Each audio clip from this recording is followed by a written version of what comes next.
Bonjour tout le monde. Aujourd'hui au podcast, je reçois Caroline Côté. Caroline est une aventurière, cinéaste d'aventure et athlète de longue distance. Elle a participé à de nombreuses aventures et cette année, elle a établi le record Guinness. Elle est devenue la femme la plus rapide à atteindre le pôle sud en un peu plus de 33 jours. Hey, salut Caroline, ça va? Salut Niri, ouais, ça va super bien. Merci de m'accueillir. Ça fait plaisir, c'est toute une présentation, même si c'est court, c'est genre tellement powerful, là, c'est tellement hot. Comment tu te sens? C'est quoi ton mood aujourd'hui? Ah, tu sais, ça fait spécial de revenir à Montréal après être allée là-bas en Antarctique, avoir donné pas mal toute mon énergie. Ça fait 2 mois et demi là, que je suis revenue. J'ai pas bougé. Je suis restée dans le quartier ici, à Saint-Henri, juste à prendre des petits cafés bien relax, là, puis même à pas sortir trop. Je profite de mes amis, tu sais, puis tous les petits détails du quotidien, je les apprécie parce que je sais qu'il y a environ, 2 mois et demi, ben j'étais là-bas sur la glace en train de me donner, puis j'étais vraiment à fond. Fait que là, c'est du repos. Ça fait du bien. tellement cool. J'aimerais ça pour que les gens un peu, tu sais, je l'ai dit dans l'intro, Karen, c'est une aventurière. J'aimerais ça juste qu'on revienne un peu en arrière, juste pour qu'on ait une perspective de comment t'étais quand t'étais plus jeune, juste pour qu'on comprenne comment t'es. Puis après ça, on va parler un peu plus de comme le métier d'aventurière. Okay? Comment t'étais quand t'étais jeune? Est-ce que tu savais genre que tu voulais devenir aventurière ou comment c'était? Caroline, 10 ans à peu près. Ben, tu sais, déjà, métier d'aventurier, tu te dis que c'est pas vraiment possible, là, c'est sûr, parce que, bon, les parents ont pas ça nécessairement en tête. Il y a quelques préjugés là-dessus aussi. Puis, à l'époque, moi, je me disais que c'était vraiment pas un métier. Puis, c'est sûr que quand j'étais toute jeune, vers l'âge de 10 ans, tu sais, par exemple, je me disais que, je pensais pas trop à ça. J'étais pas quelqu'un de super aventurière. Okay. Là, tu sais, j'habitais en banlieue de Montréal, à Longueuil, et ben moi, c'était pas nécessairement commun là, d'aller avec mes parents en nature. Tu sais, on y allait vraiment rarement. On restait plus proche dans les environs. Puis, j'étais allée à Charlevoix quelques fois voir ma famille, c'est tout. Mais j'ai vraiment pas eu l'éveil là, de l'aventure quand j'étais jeune. Ça, c'est sûr que non. C'est peut-être venu plus tard quand... OK, c'est vraiment bizarre qu'est-ce que je vais dire, mais tu sais, je partais de la Rive-Sud de Montréal, j'allais dans les bars comme au Fouf, par exemple. Je prenais mon longboard, puis je traversais le pont, tu sais. Okay. Puis je me disais, il y a plus de taxi de toute façon à la fin des bars comme ça. Fait que là, je prenais mon skate pour revenir chez nous après. Et là, j'ai commencé, tu sais, à faire des bonnes distances, à découvrir la ville.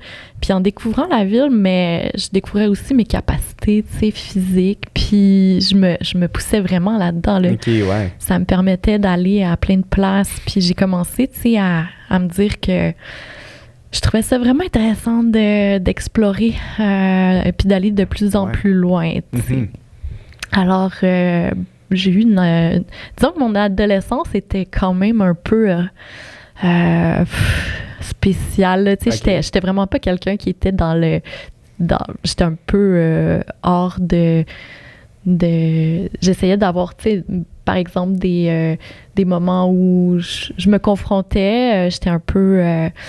je sais pas, j'avais pas mal d'énergie à mettre dans des places où, par exemple, maintenant je sais que je vais les mettre ailleurs, mais là, finalement, ben j'étais allée en cinéma et communication au cégep, puis j'ai fait de la réalisation de documentaires, puis en faisant de la réalisation vidéo, j'ai commencé à faire un peu plus d'aventure, puis finalement, ben j'ai joint les deux, fait que je fais des documentaires d'aventure puis de l'aventure aussi.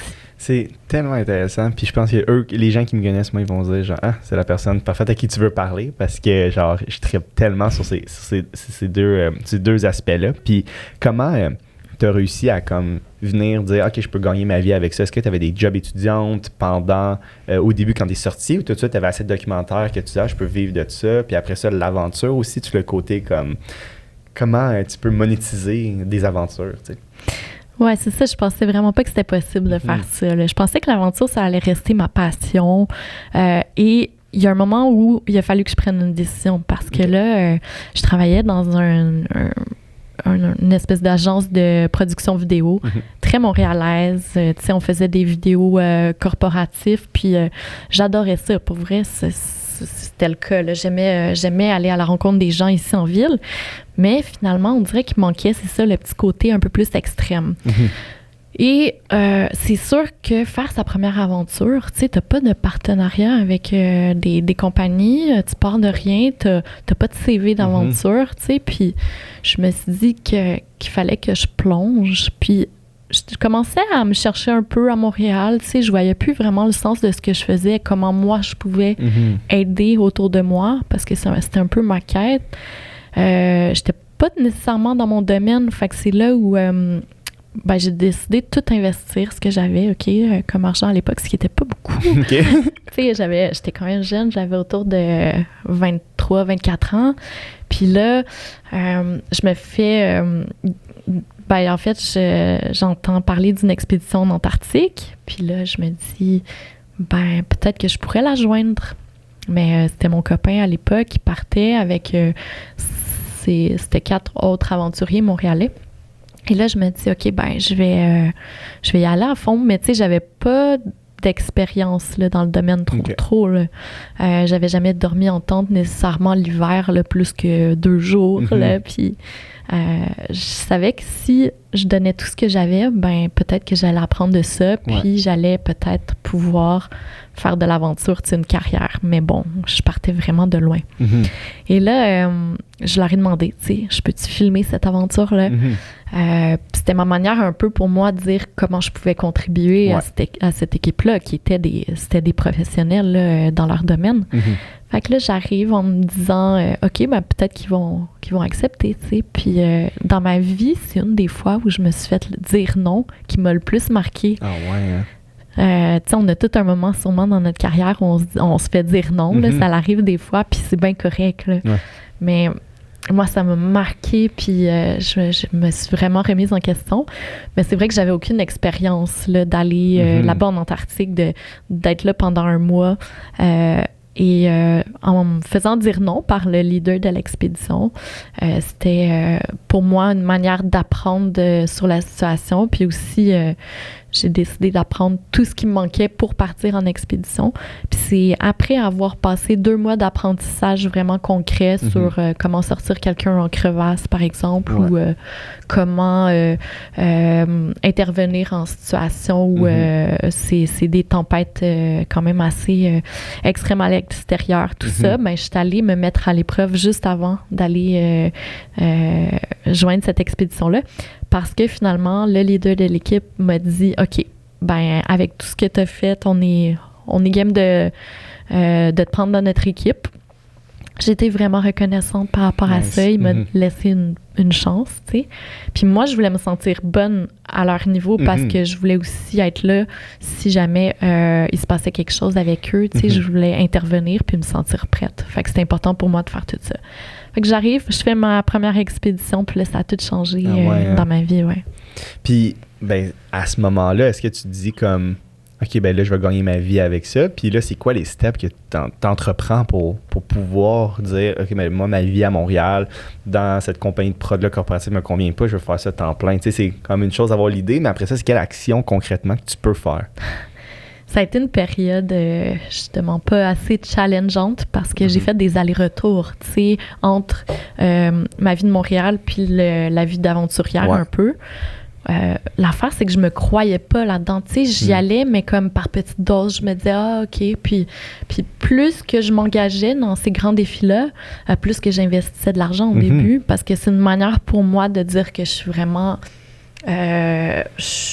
investie dans ce projet-là, c'est de mettre l'argent que j'ai pour de l'investir puis de faire une expédition de cette manière-là.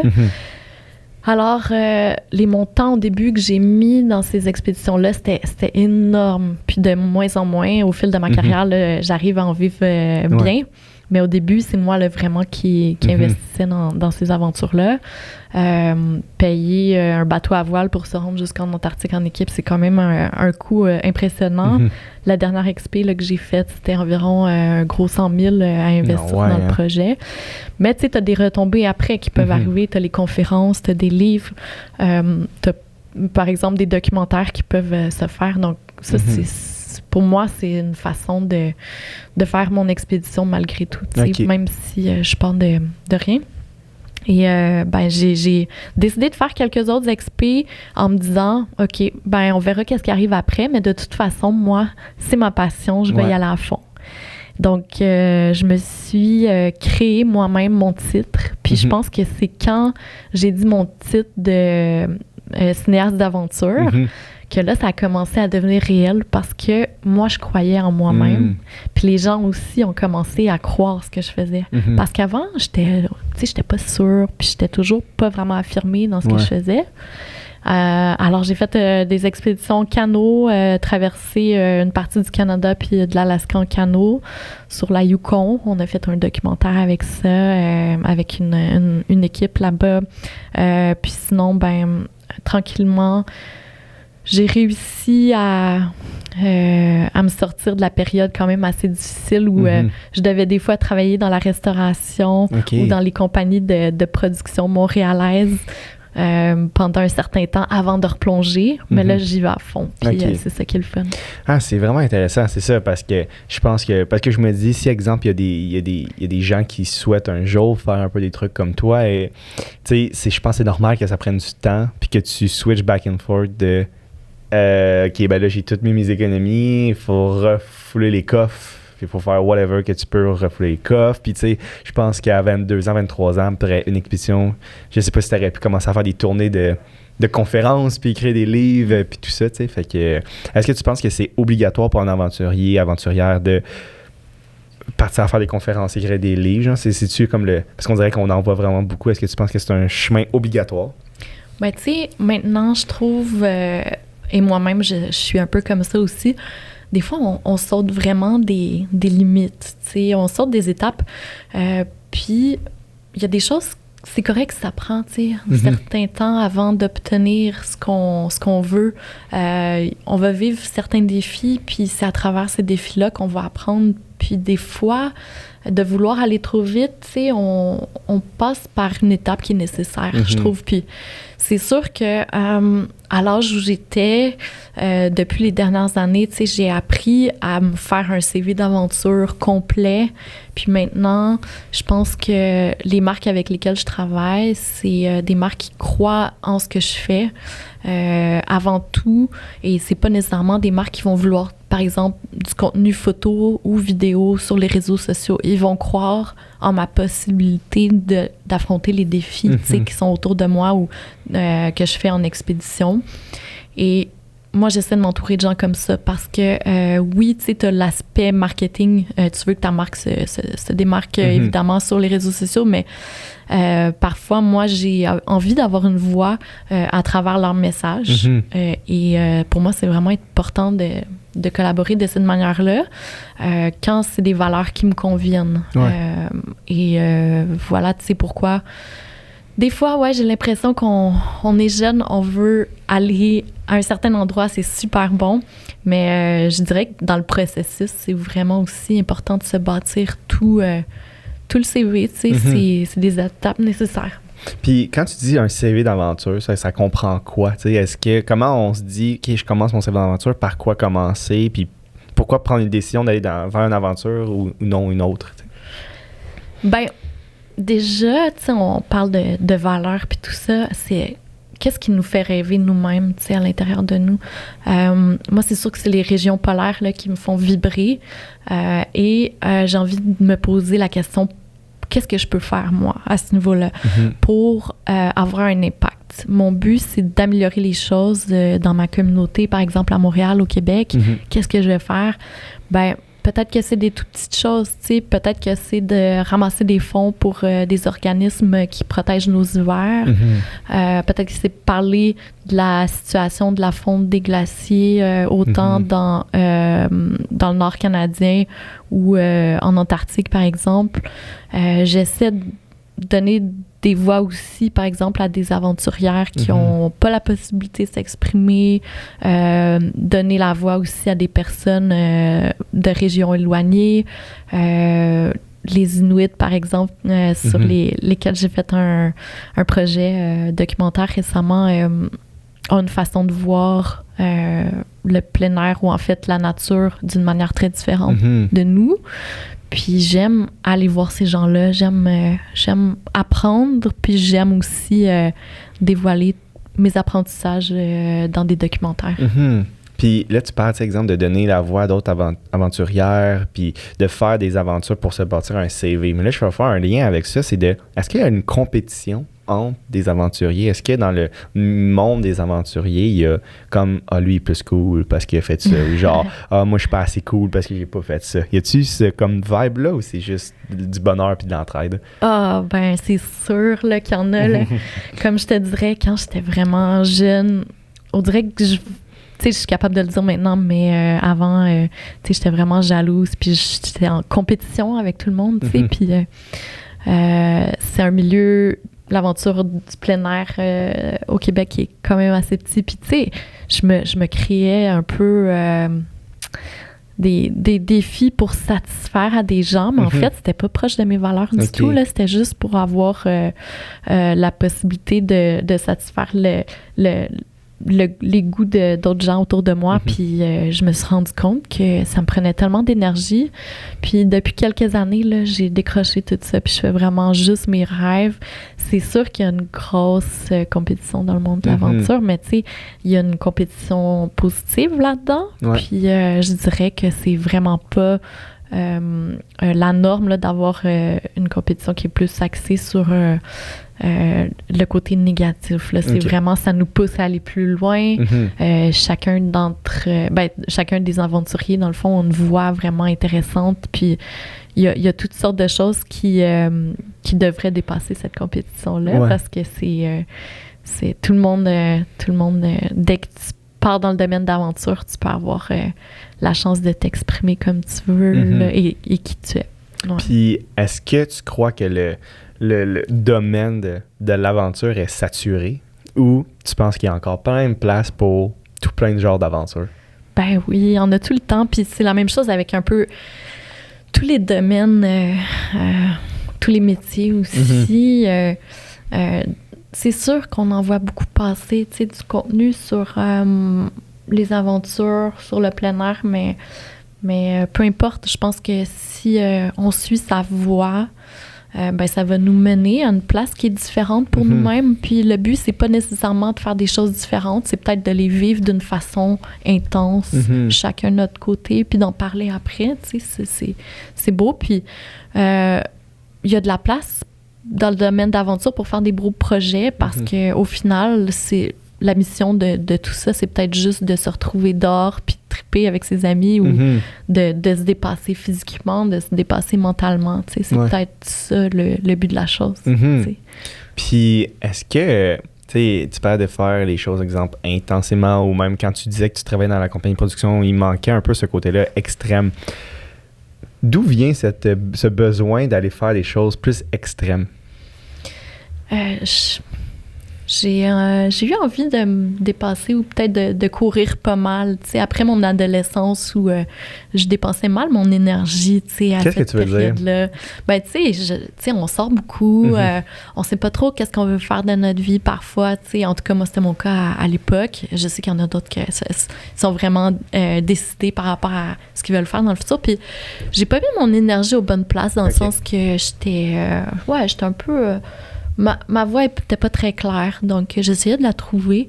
Puis à partir du moment où je me suis dit que j'étais quelqu'un d'extrême, j'étais quelqu'un qui recherchait ses limites dans ma vie en général, je voulais peut-être m'exprimer avec une certaine douleur que je ressentais dans mes expéditions. Je voulais courir, tu sais, je voulais aller voir vraiment qui j'étais.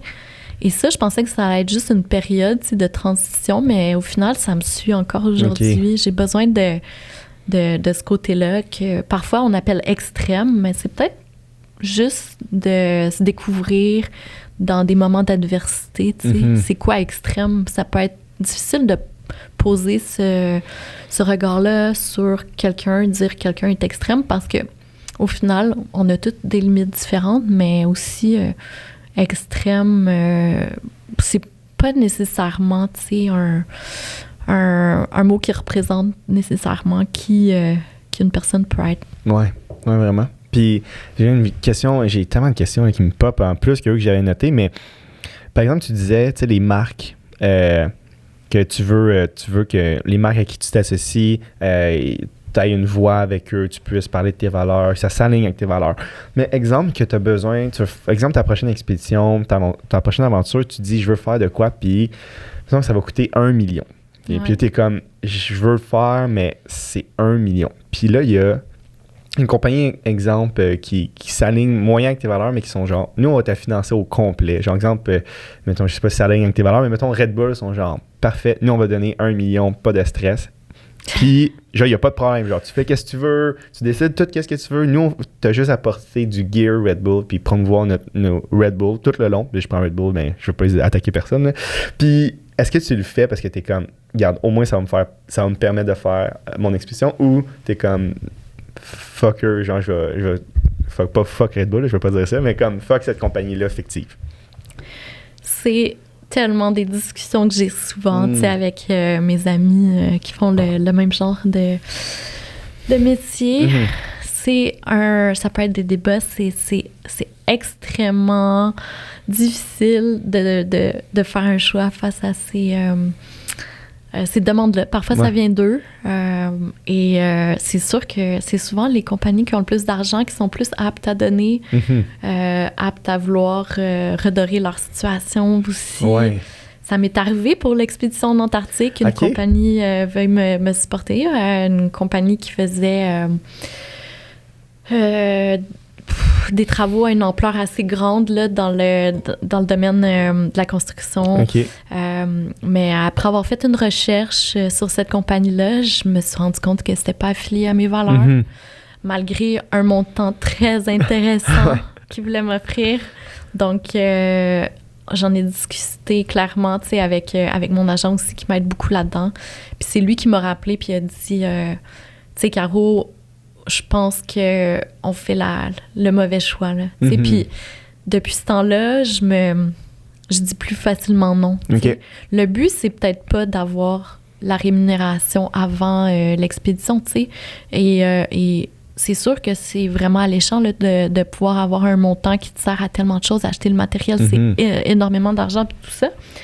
Mais la situation après l'expédition peut aussi être une belle façon de gagner les fonds qui ont servi à créer le projet. Puis je pense que de plus en plus, mon souhait, c'est de travailler avec des marques qui ont les mêmes valeurs que moi. Là. C'est tellement... c'est génial. Puis oui, j'ai fait tellement d'erreurs dans le passé par rapport à ça. Et je veux plus en faire. C'est sûr que...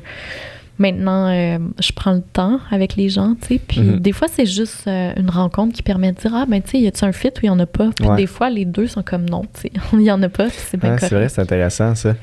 Puis, le mode de vie, ton mode de vie ressemble à quoi, tu sais? Parce qu'on dit, ça, c'est une aventurière, on s'imagine que tu es en expédition à longueur d'année, mais t'es pas tout le temps en Antarctique en train de traîner, pas loin, mais, tu sais, comment ton année se déroule? Qu'est-ce que tu fais comme activité? Est-ce que tu passes full de temps à t'entraîner tout le temps ou comment ça se passe? Tu sais, on n'en parle vraiment pas de ça parce que tu parles juste sur les réseaux sociaux un peu de ce qui est beau à voir, évidemment.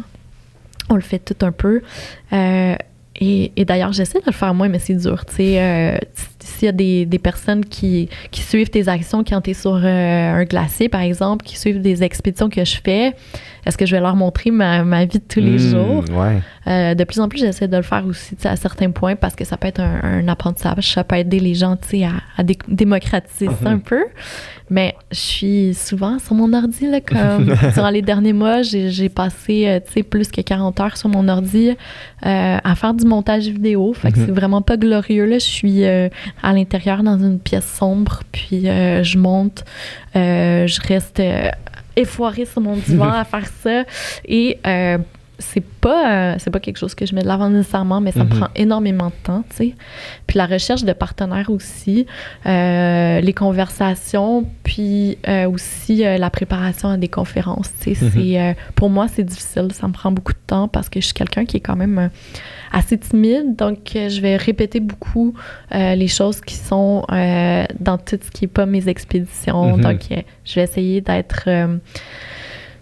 de faire... par exemple, une semaine de préparation là, pour une conférence que j'ai à donner. Puis c'est un peu ce que mon horaire, de quoi ça a l'air en ce moment. Mais je fais aussi quelques périodes où je vais guider, comme là, dans 2 jours. Là, c'est bon qu'on se parle maintenant, mais dans 2 jours, je m'en vais au Groenland guider un groupe. Et il y a même 2 Québécois là, sur ce groupe-là, c'est le fun. On s'en va au Groenland, fait que je guide pour une compagnie qui s'appelle Ousland et on les amène sur un glacier et on va leur faire vivre une traversée du Groenland de l'ouest jusqu'à l'est. C'est challengeant pour eux, puis en même temps, moi, ce que j'aime là-dedans, c'est que je leur fais découvrir des milieux tellement magnifique. Puis c'est un mode de vie pour moi que j'aime bien aussi. Fait que j'essaie d'avoir, tu sais, un équilibre là, entre ma vie à Montréal puis ma vie un peu en expédition. Puis je suis contente comme ça, tu sais. Je peux pas dire que j'aime pas nécessairement la partie où je suis ici parce que j'aime aussi la création. J'aime créer sur mon laptop. J'aime faire des vidéos aussi, un peu comme toi. Puis ça me branche, ça fait vraiment une belle balance. Puis justement, ce contraste-là entre des fois t'es chez toi tout le temps, puis des fois que t'es parti. Est-ce que t'es capable d'avoir un copain qui... Comment tu deals avec ça? T'sais, ta famille, sont-tu tristes? Est-ce que ton copain est comme « Hey, parce que j'aimerais ça des fois que tu sois à la maison, mais tu pars pendant 3 mois, je sais pas où. » Non. Est-ce qu'il y a ça, genre, ou... je sais que t'es allé en expédition, 63 jours, et c'est avec ton copain, mais tu sais, comment tu deals avec tout ça? Ouais, il y a eu une période de ma vie, là, tu sais, j'avais fait une expédition en canot sur la rivière Yukon. Ça marchait plus, là. J'avais une relation qui faisait plus de sens parce que j'étais à l'aventure. Mon conjoint, tu sais, était à l'époque, travaillait ici. On n'avait pas l'opportunité de se croiser, puis on avait... pas le même désir pour le futur, puis je me suis dit juste après cette relation-là, aïe, tu sais, je vais-tu vraiment réussir à me trouver quelqu'un qui peut vivre le même genre de relation que j'ai envie, tu sais? Et au final, j'ai arrêté de penser, puis j'ai rencontré mon mari que j'ai là en Antarctique. Lui, il guidait un groupe, moi, je filmais l'expédition. Donc, j'étais allée 3 fois, ça, c'était la 2e fois, et... je l'ai rencontré là-bas. Ça a été comme un coup de foudre, je dirais, parce que les deux, on se retrouvait à être ensemble dans un milieu qu'on adorait en expédition. Fait qu'on s'est rencontrés comme ça, tu sais. Puis c'est après qu'on a décidé de faire une expédition au Svalbard, dans le nord de la Norvège, pendant 63 jours. Fait que c'est sûr que tu apprends à connaître la personne quand tu vis dans une tente de moins de 3 mètres par 3 mètres. Je t'avoue, oui, tu sais, il y a des enjeux parce qu'on est souvent pas ensemble non plus. Lui, il part faire ses expés. C'est lui qui m'en a montré beaucoup, d'ailleurs, sur les milieux polaires. Puis comment il réussissait à faire ses expéditions. Mais c'est ça, on a la même passion. Fait qu'on se retrouve toujours à un endroit ou un autre pour vivre ensemble. C'est tellement intéressant. J'aimerais ça qu'on parle maintenant vu que je voulais couvrir vraiment le point de vue un peu de la vie en général du métier, mais j'aimerais qu'on parle de ta dernière aventure parce que t'es encore, j'allais dire bronzé et plus brûlé, du soleil de l'Antarctique. Premièrement, pourquoi tu tripes autant sur les milieux froids et arides? Pourquoi t'aimes pas plus les expéditions en Australie ou des places super chaudes? J'ai toujours trouvé, tu sais, quand tu t'en vas dans le nord du Québec ou quand c'est l'hiver puis il fait moins 30, tu sais, les gens, ils s'aident plus, on dirait, tu sais, on voit une certaine entraide.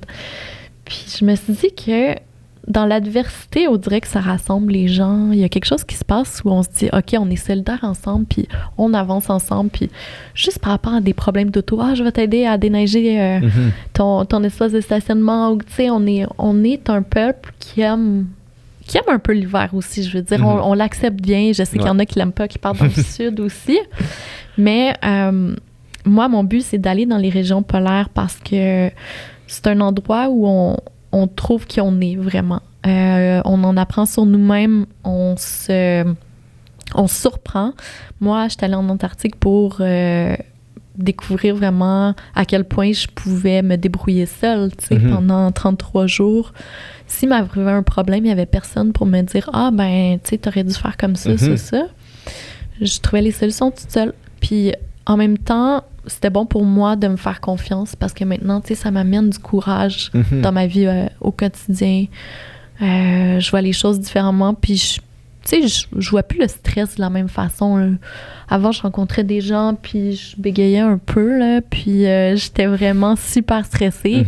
Maintenant, le stress, pour moi, il vient quand je suis devant une crevasse, puis tu sais, il y a une tempête de vent, par exemple, en même temps, puis là, je suis comme, OK, ben là, c'est peut-être le moment que le stress embarque. Ouais. Mais ici, je suis comme plus vraiment posée, là, ça m'aide beaucoup. Ah, ben oui, c'est vrai que c'est complètement fou. Puis tu l'as fait en 33 jours, ish, là. Ouais. Donc, est-ce que tu visais le record du monde que tu as battu ou tu t'es dit si ça arrive, et si oui, ben pourquoi tu voulais briser ce record du monde-là? Ouais, je te mentirais si je te disais que je voulais pas le battre parce que j'avais calculé chaque petit détail dans mon traîneau, OK? J'avais, tu sais, coupé ma brosse à dents en deux pour enlever le bout qui était un peu plus lourd. Toutes les étiquettes de mes vêtements, je les enlève. J'avais juste, tu sais, un kit de vêtements, là, je pouvais pas me changer, là, tu sais. Fait que ça faisait en sorte que j'étais ultra légère. Puis, je voyais les autres expéditions qui partaient en même temps que moi ou avant ou après. Et j'avais la moitié de leur équipement. Ah ouais. Hein? Donc, j'étais préparée. Il y a des gens à Montréal qui m'ont créé de l'équipement parfait pour ça. Donc, ça a été environ une centaine de personnes là, autour de moi qui ont travaillé pour me rendre efficace et légère. Avec le nouveau matériel de pointe, autant le traîneau, les skis, vraiment tout. Et là, je suis partie comme ça. J'avais une autre compétitrice sur le terrain là, parce que c'est un trajet Hercules Inlet au pôle sud qui avait un record de temps établi de 39 jours.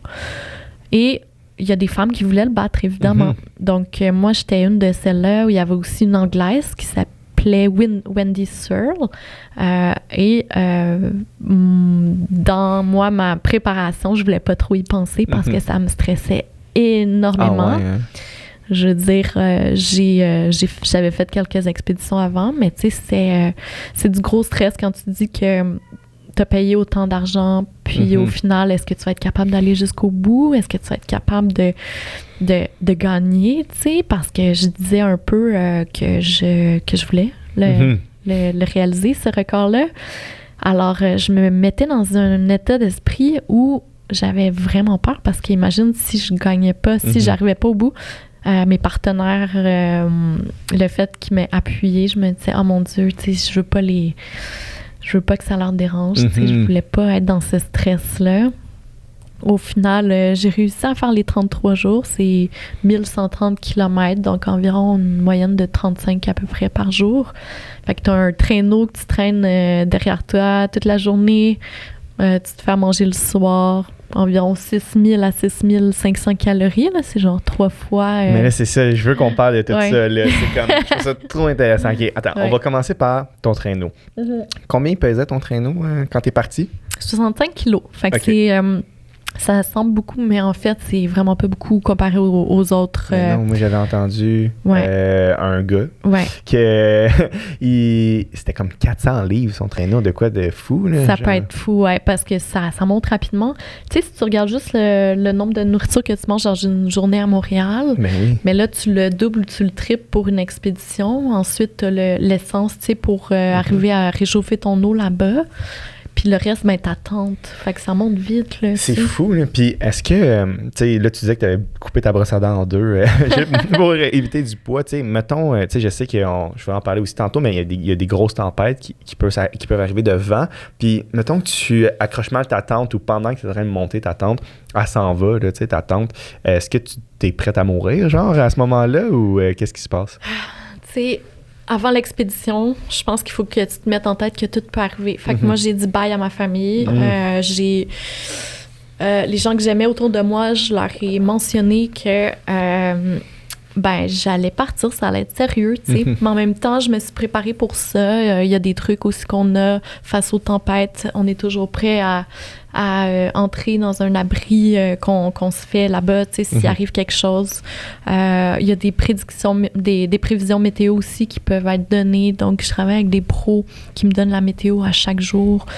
On peut prévoir un peu.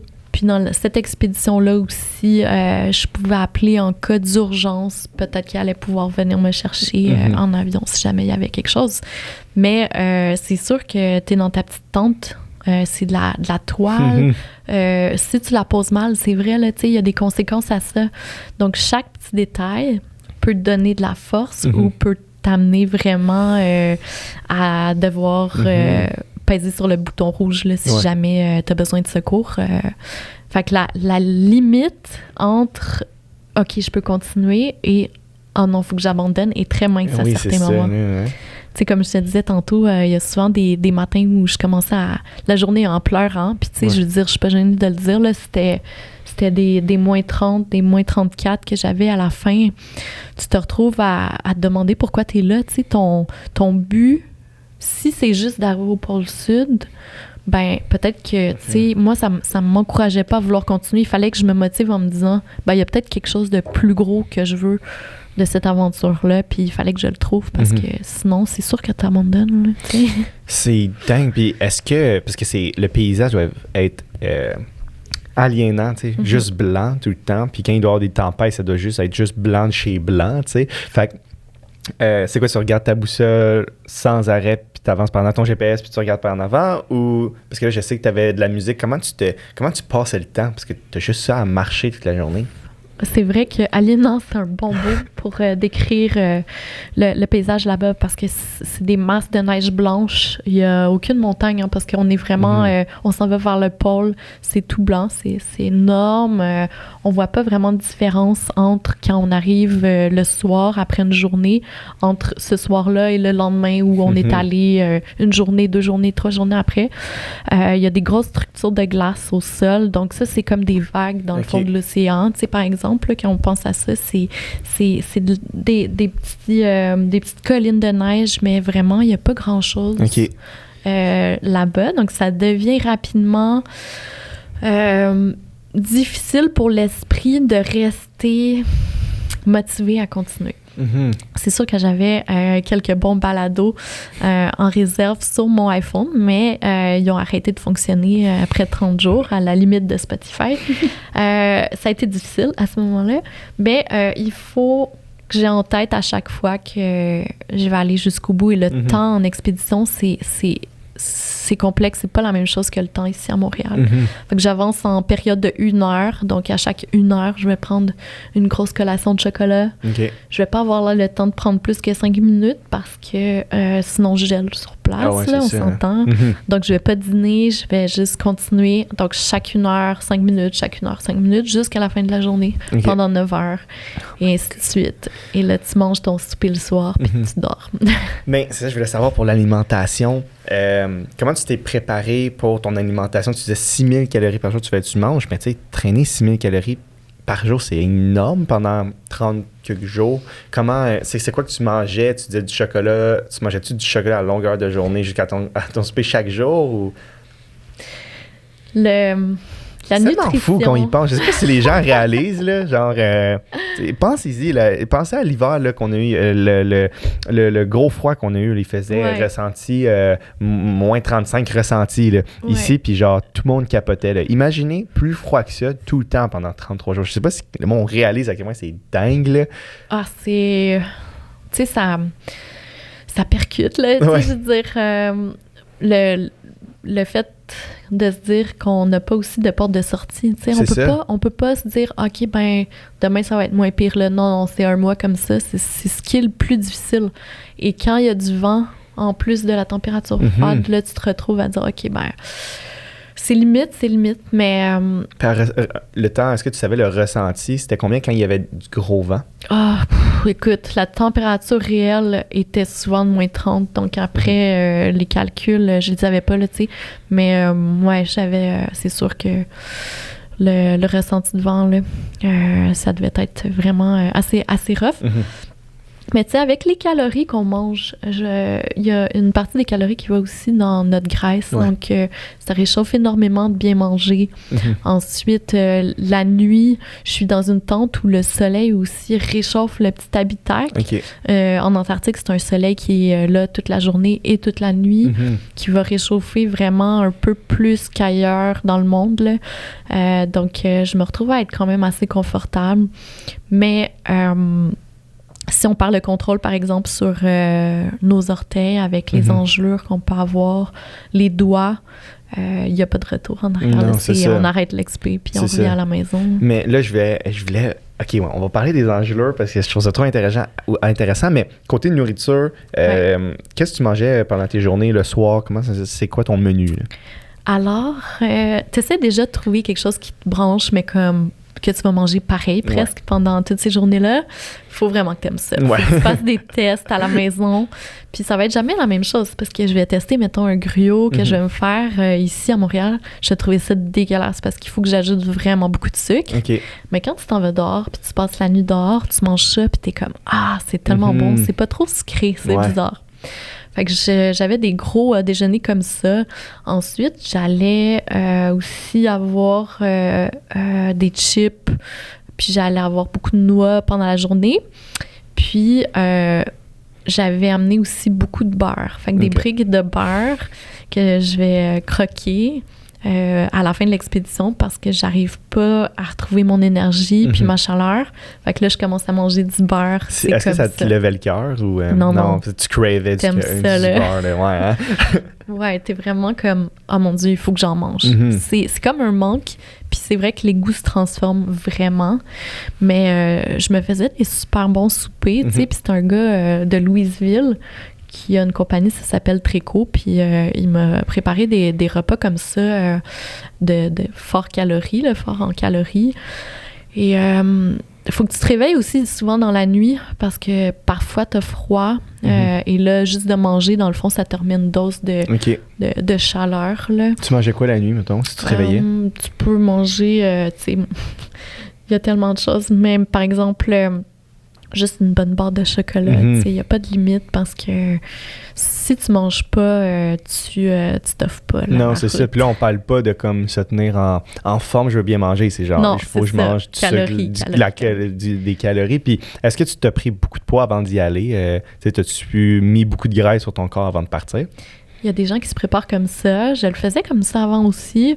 Plus que je fais des expéditions, on dirait que moins que ça a d'impact sur moi. Donc, je vais manger un peu plus avant. Je vais manger surtout aussi ce que ça me tente de manger comme repas avant de partir. Je sais que je vais pas manger beaucoup d'aliments frais là, pendant l'expé. Fait que je vais essayer de manger ça. Puis au retour d'expé, par contre, là c'est comme... c'est vraiment une belle période parce que habituellement, tu reviens vraiment maigre, même si tu as fait attention. Tu sais, la majorité des aventuriers ou des explorateurs en région polaire, tu reviens puis on va les eaux puis tout ça. Là. Toi, c'est quoi ton avant-après? Tu sais, quand t'es parti comparé à quand t'es revenu, t'as-tu perdu genre 20 livres ou... un peu moins, parce que maintenant, tu sais, je suis habituée, mais tu sais, il y a des... faut que je fasse attention à ça, parce qu'après aussi, quand tu reviens ici en ville, ben t'as envie de manger autant de nourriture que tu manges en expé, fait que ton corps comprend pas en tout qu'est-ce qui se passe. Il y a une période d'adaptation, tu sais. Puis là, j'avais été toute seule aussi pendant 30 jours. Alors, juste de reparler aux gens autour de moi, c'est spécial. Oui, ça doit, hein? Puis là, j'ai une période où j'avais quelques entrevues. Puis le premier mois, là, je t'avoue, j'étais pas prête, je pense, à passer par ça parce que j'étais tellement fatiguée, tu sais, ça l'avait donné un gros coup à mon corps. Et j'ai pas pris le repos qu'il fallait avant que je commence à parler aux gens encore. J'étais allée trop vite. Ouais, je comprends. Mais en même temps, tu te dis, je viens de revenir, c'est un sujet tendance, je veux, tu sais. Ouais, je comprends. Puis ton training, ça ressemblait à quoi? C'est quoi dans ton entraînement pour, tu sais, je sais que là, tu étais rendu habitué, fait que c'était comme a walk in the park. Non. C'est vrai, mais comment c'était ton training? C'est quoi les entraînements que tu fais? Est-ce que c'est full intense? J'essaie vraiment comme vraiment d'y aller avec ce qu'il y a autour de moi. Tu sais, par exemple, j'aime ça m'entraîner dehors, c'est sûr. Fait que je vais me trouver, tu sais, des petites collines où que je vais pouvoir grimper, prendre mon temps à faire des montées-descentes, comme aussi, par exemple, les escaliers au Mont-Royal, tu sais. Ça me permet de prendre la force dans les jambes. Ça, c'est vraiment important pour moi. J'ai dit à beaucoup de personnes avant l'expé que je voulais tirer des pneus, me pratiquer comme ça, puis tout. Puis malheureusement, tu sais, avant l'expé, je t'avoue, là, j'ai pas eu le temps beaucoup de m'entraîner. Ça a été extrêmement difficile pour moi de gérer tout le stress pré-départ. J'ai commencé à courir et j'étais tellement... je manquais d'énergie, tu sais. Ah ouais? Donc, ça n'a pas été une période où je me suis entraînée beaucoup, malheureusement, mais j'ai adoré ça, tu sais, continuer la course avant. Puis là, je viens de recommencer la course aussi, donc ça me permet de rester en forme.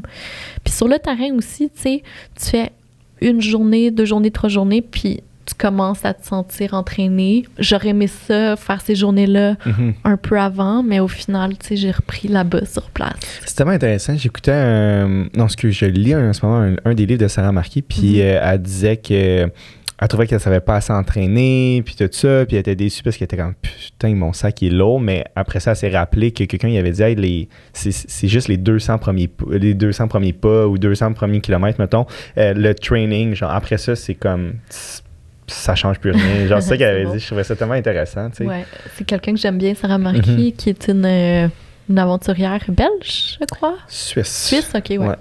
Puis, elle fait des trucs vraiment fantastiques. Elle écrit super bien. Ses livres sont bons. Ouais. Moi, je vois ça de la même manière. C'est une belle façon de voir parce que c'est vrai que le training, au final, dans les expéditions longues, tu peux le faire au début, tu sais. Ouais. Mais c'est sûr que tu vas avoir des petites blessures que tu vas découvrir d'une journée à l'autre, là, tu sais, au début, mais pourquoi pas? Ouais. C'est bon. Puis, est-ce que... je pense que ça va être mon dernier sujet vu que le temps file, puis j'ai une petite section à la fin qui est interactive que je pose à tous mes invités. Côté les engelures, est-ce que tu avais comme 8 cagoules, une par-dessus l'autre, pour pas tout ton visage? Ou puis est-ce que, mon deuxième volet à ma question, c'est est-ce que tu as vécu un moment que tu disais « Oh shit, je pense que j'ai un engelure ». Ah ouais. Le truc, c'est que... il faut vraiment pas en avoir là-bas. Ici, je peux me le permettre. Mettons, par exemple, parfois, je vais dire, je vais aller courir, je me mettrai pas de protection ou je vais avoir les mauvais souliers. OK, je passe un peu trop de temps dehors. Puis après, t'as une sensation de brûlure. Là, t'es comme, oh merde, je suis allée un peu trop loin. Là-bas, c'est comme, si tu perds le contrôle, c'est la fin de ton esprit, comme on parlait. Puis, à un moment donné, j'ai senti mon pied droit qui commençait là, à... J'avais des sensations assez étranges le matin. Là. J'avais une perte de sensation au bout des orteils. Ensuite, ça faisait mal quand je le mettais un peu plus au chaud. J'ai commencé à dormir avec mon pied à l'extérieur de mon sac de couchage parce que je sentais qu'il y avait trop de pression là, quand c'était au chaud. Fait que là, je me disais, là, je suis sur le bord là, de faire tourner cette situation-là. Là. Et finalement, je suis arrivée juste à temps au pôle. Je pense qu'après, ça se serait dégradé. Je vis encore un peu d'inconfort sur mon orteil là, en ce moment, mais j'ai pas eu d'engelure. J'ai pas eu d'orteil noir ou de trucs comme ça. Là, j'aurais vraiment été déçue de moi-même, mais ça arrive tellement vite. T'sais. Mais c'est dingue. Puis comment tu faisais pourquoi ton pied droit il était comme ça, pas ton pied gauche? C'est quoi les petites variables qui fait que tu peux avoir une engelure ou un problème? c'est la compression des bottes. Parfois, Ok. tu sais, ça va être juste un peu ta chaussette qui va être mal ajustée sur ton pied. Puis moi, c'est exactement ça qui s'est passé. J'avais une petite pression là, sur mon orteil. Ça a commencé comme ça. Le lendemain, j'ai remis le même système. OK. Puis là, tu la protèges. Mais tu sais, des fois, là, c'est que ton corps est tellement à vif avec toute pas l'entraînement, mais la distance que tu fais chaque jour, que il y a de la difficulté, tu sais, à réparer ton corps. Donc, en plus, avec le froid, ça crée une sorte de stress vraiment important pour le corps. Mais, tu sais, une expédition comme ça où je vais guider des gens dans quelques jours, tu sais, je vais être en contrôle parce que je vais prendre le temps de faire les choses comme il faut. Là, je devais me dépêcher puis être dans l'action là, à chaque heure. Puis qu'est-ce que tu as trouvé le plus dur de cette aventure-là? Est-ce qu'il y a eu un truc que tu t'es dit, OK, ça, c'était comme l'aspect qui aurait pu me faire craquer? Ben, mon ski a brisé au jour 5. Ah! My God. La fixation, elle s'est détachée, en fait, du ski. Et j'ai eu un stress qui était... c'est un stress que j'avais pas vraiment vécu avant. J'étais déçue de moi-même, mais en même temps, je pouvais pas m'en vouloir. Mais, tu sais, j'étais vraiment, là... démotivée. Je me disais, mais pourquoi je suis venue ici? Puis j'étais découragée. J'ai continué à marcher sans mes skis sur de la neige. C'était pas possible. Je renfonçais. J'avais fait le maximum. J'étais, tu sais, je veux dire, toutes les petites actions pour me rendre jusque-là. Tu sais, j'en avais mis du temps. Ouais. J'avais demandé de l'aide à tout le monde. Et là, ça l'arrive. Un jour 5. Je pourrais pas survivre à ça. Ça a été quelque chose. Puis ensuite, ce qui est difficile aussi, ben, c'est de savoir que, tu sais, veux pas, je m'écarte des gens que j'aime pendant un mois, tu sais, c'est un peu basé sur l'ego aussi, tu sais, parce que pendant tout ce mois-là, tu penses juste à ton expédition. Des fois, j'ai l'impression que j'ai moins envie de faire des expéditions toute seule. J'ai plus envie de partager avec les gens parce que ça m'apporte peut-être plus d'échanger avec d'autres personnes. Être seule pendant autant de jours, tu sais, tu peux jamais rire d'un moment avec quelqu'un, tu peux jamais demander de l'aide, tu peux jamais aider non plus. Fait que c'est très... les journées, ça ressemble pas mal. Ouais, vraiment, ça doit être fou. Là. Ça doit être quand même... Puis ton ski, juste pour qu'on sache qu'est-ce qui s'est passé, t'as-tu réussi à le réparer ou... Bon, là, j'avais apporté de la colle vraiment performante. Je me demandais même si je devais apporter de la colle. Puis Vincent m'a dit, OK, non, ça, tu l'apportes, c'est sûr. Donc, à cause de ça, à cause de cette colle-là, j'ai été capable, le soir, d'arriver à ma tente, d'enlever toute la colle sur mon ski, la vieille colle, de le recoller en ne sachant pas si ça allait tenir. Et là, le lendemain matin, je mets mon pied sur le ski. Ça tient. Ça tient 1 kilomètre, 2 kilomètres. Ça l'a tenu pendant 25 jours et plus. Là. Ça a été une grande gloire. Oh my God. Ça m'a surpris, mais j'ai réussi. Et ça devait être le best feeling du monde. Genre, je m'ai sorti d'une situation qui aurait pu dégénérer comme beaucoup d'impact négatif. Là. C'est tellement le fun. C'est ça que j'aime parce que, comme on parlait tantôt, l'hiver au Québec, tu sais, je pense qu'on va tout vers des... Tu sais, c'est vraiment le fun de réparer des choses ou d'inventer des trucs en plein air, tu sais. Je trouve que ça nous amène à être plus créatifs. Fait que ça, je me suis dit comme... C'est un bon coup. C'est le fun. Insane. Complètement insane. J'ai 3 dernières questions pour toi. C'est une section que je pose à tous mes invités. Okay? Donc, la première question, ça s'appelle la question parfaite. Okay? Si tu peux t'asseoir avec 3 personnalités, donc des personnes, ça peut être n'importe qui, ça peut être des gens qui sont morts, c'est des gens qui sont vivants, gars, filles, peu importe, tu t'asseoir avec qui, pour 3 personnes, tu peux t'asseoir avec eux puis jaser. OK. Je commence? Ouais. C'est bon. Première personne, ça serait Ernest Shackleton. Est-ce que tu le connais? Non. Ernest Shackleton, OK, c'est un gars dans les années 1910-1914 qui a emmené une équipe de 38 personnes en Antarctique pour faire une première expédition de reconnaissance. Dans le temps, c'était l'âge de l'exploration polaire. Ce capitaine-là, ce leader d'expédition-là, est vraiment inspirant. Il a écrit un livre, ça s'appelle « Leadership sous zéro ». Super cool à lire. Et pourquoi je l'admire, c'est que c'est quelqu'un qui a gardé son équipe en vie pendant 2 ans. Je t'explique, c'est que là-bas, son navire, son bateau à voile, est resté pris dans les glaces pendant 2 ans sur la côte de l'Antarctique. Y a-t-il un film qui est sorti sur... ça se peut-tu? Y a-t-il un film sur Netflix? Peut-être. Ils viennent de retrouver le bateau dans la mer de Weddell. Donc, le bateau, après 1 an, je pense, est tombé au fond de la mer. Donc, il a dû rester avec son équipe, à attendre des secours pendant 2 ans. T'imagines? Moi, je suis restée là 33 jours, c'est rien. Là. Ouais, 2 ans.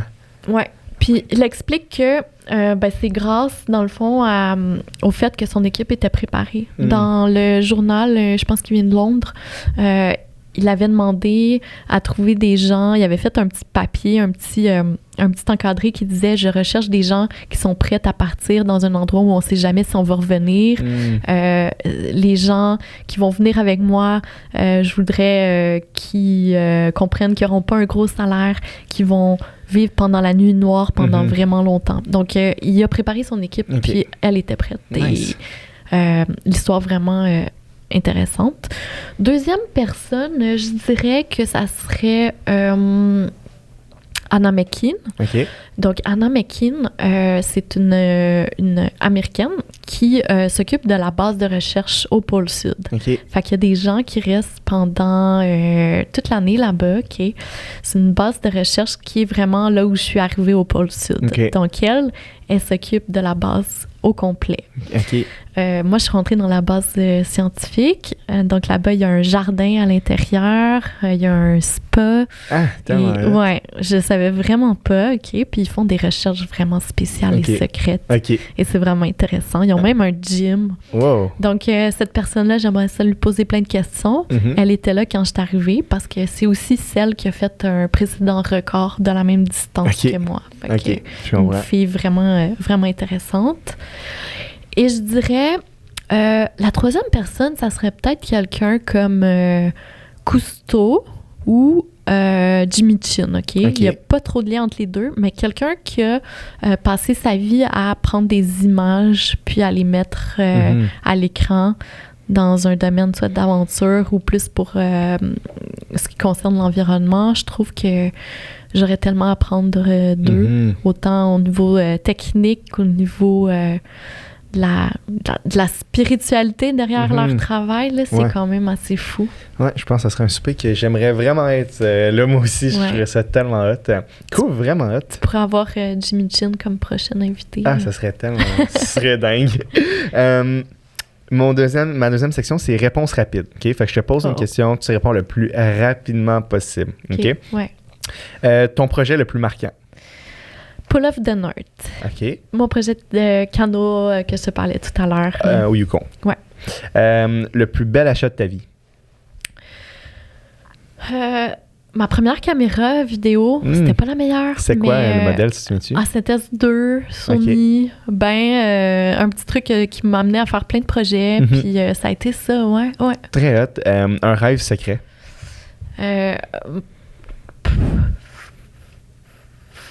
Accomplir une mission environnementale quelconque dans le domaine peut-être je sais pas, dans le coin du nord du Canada encore, ouais.